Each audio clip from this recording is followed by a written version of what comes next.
lapegle. Tas ir eksota, tā ir eksotika. Tas ir kaut kas, bet problēma tas, ka viņai miltras var vesties visu, un tad atkal nav smuki. Bet toties ir kaut kas ekskluzīvs, ja tu gribi palielīties kaimiņu vidū. Jā. Forsītī, kas tagad visur zied, arī krietni mazāk viņa zied, ja cērpjam, bet tomēr zied. Tā kā ir tīri, var dabūt. Nu, top. Šīs, manuprāt, ir tāds, glauns. Man ļoti patīk.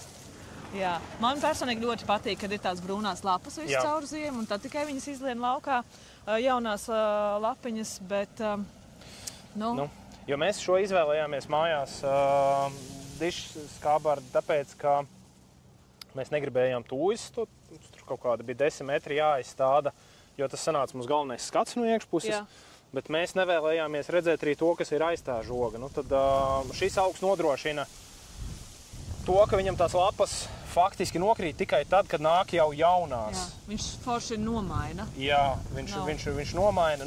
Nezinu, vai kaimiņi ir priecīgi, jo tās lapas viņš mazlietiņi atlaiž. Tā, pa bišķītim, nedaudz. Tas nozīmē to, ka regulāri vajag ieiet dārzā pagrāstīt. Regulāri, jā. Un tad ir tā, ka uz tie dārzi tā tu un tu redzi tās savas lapas. Un it kā tā ir daba, bet tu jūties tā kā atbildīgs mazlietiņi.